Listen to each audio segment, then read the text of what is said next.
fam? It's your boy. It's time to get down and get down for the clown. No time to waste time. Let's hit episode 3, season 2, Rings of Power. Let's go. Now pull up. Boom.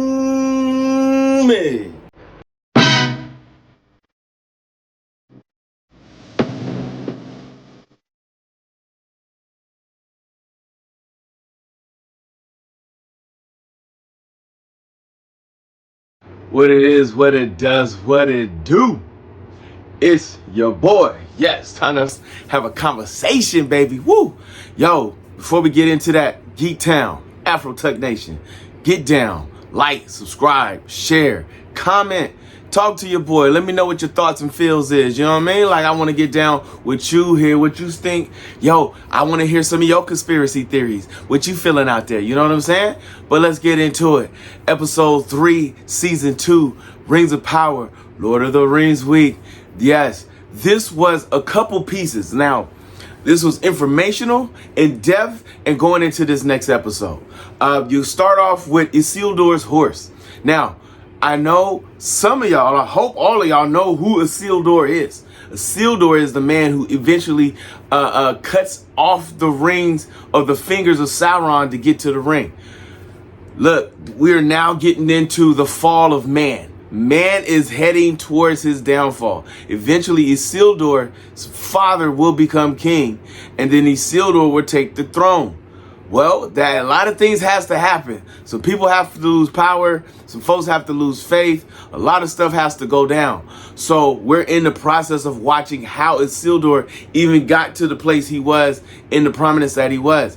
We also know Isildur is the main reason why the ring, the One Ring, Sauron's ring, stays in play, because when him and Elrond get together to go to destroy the ring in the fires of Mordor, Isildur is consumed with the power of the ring and keeps it before his demise and death, and Gollum finds it in the river, in the lake at the bottom of the river.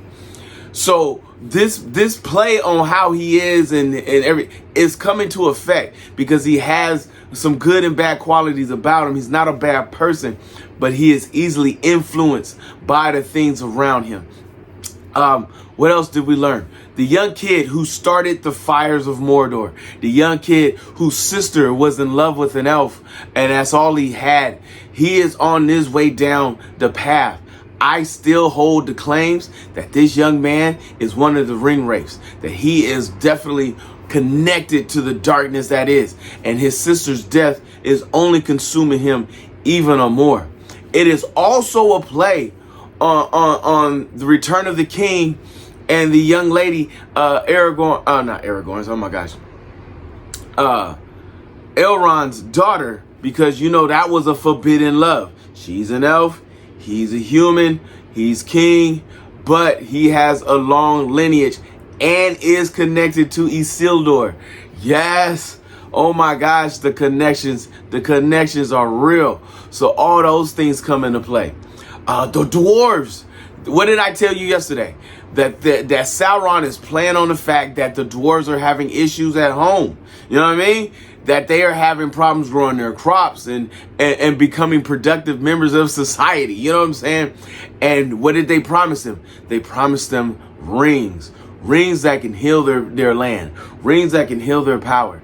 Now, what is the difference between the rings that the dwarves have and the rings that the elves have?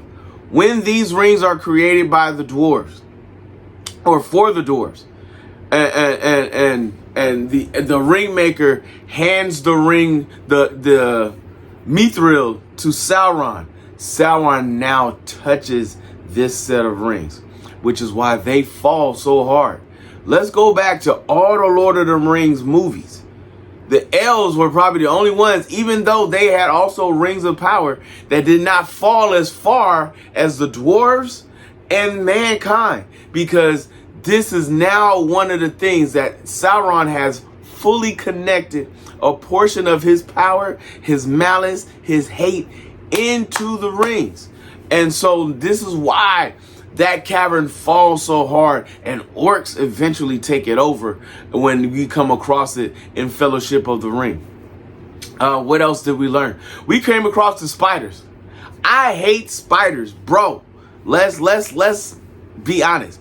And we can see the birthplace of the giants, the dark forest. If you go back to the Hobbit, where would it happen when they went into the dark forest? The dark forest is where the spiders are at. Everything was going on, and we're probably the birthplace of the giant spider that drops his butt down and stabs Frodo in the stomach and wraps him up. Ooh, I'm telling you, things creep me out. What else goes on? The chopping of the tree. Why was that important? There was a line in the Two Towers that one of the the tree lords was saying, they're always coming through our forest chopping with their axes. Yo, they're in play. That's who's snatching people out of the dark, people. You know what I'm saying? If you don't know who's getting snatched about the dark, it is the tree lords. The tree lords are coming into play in this whole situation. Luckily, my man dropped his axe as he was running through the forest. That might have been the most smartest move he's ever made to save his life. But they're all coming about, which means that eventually we're going to go back to the stranger, because they are all, look, the tree lord, all of this in Elven lore, the dark forest. Where else did we see the dark forest? The dark forest is where the two halflings ran into when they were running from the orcs after they were captured. You know what I'm saying? And that's where they came across Gandalf the White, the same forest that they were in. Man, if you ain't enjoying this show, something wrong with you, bro.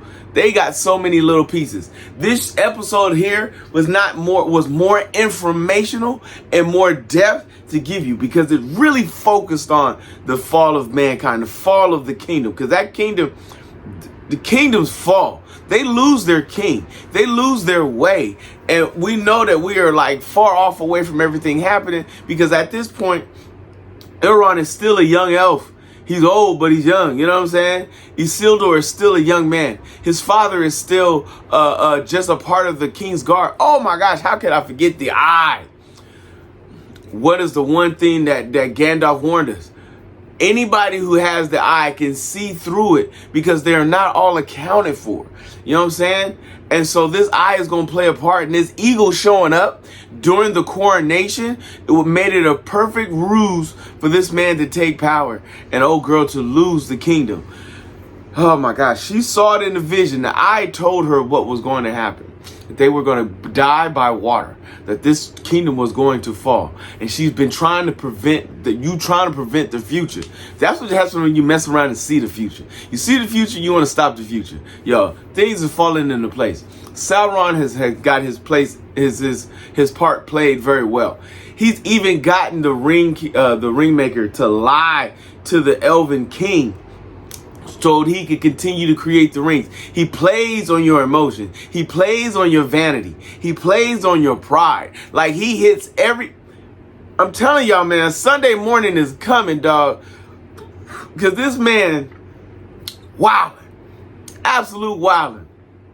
If you ever seen the movie Devil's Advocate, Al Pacino plays the devil.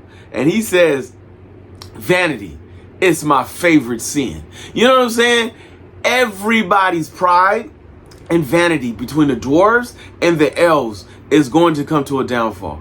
Mankind has just got all the sins. You know what I'm saying? All the 7 deadly sins. You know what I'm saying? We running with all of them. We just pow, pow, pow, pow, pow. You know what I'm saying? We just falling everywhere.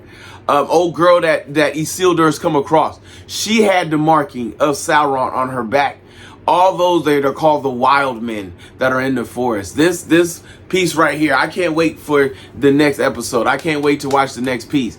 You know what I'm saying? I'm watching them one at a time so I can break it down to you one at a time, because that's a lot of information to take in, people. Ooh, I hope you are giddy and just as excited as I am. Look, there is no peace after this. There's nothing to talk after this point. When we done with this, we done with the crew. Because if you see your mans in the streets, hit them with the beats. Hit them with a jingle jangle, baby. Jingle jangle.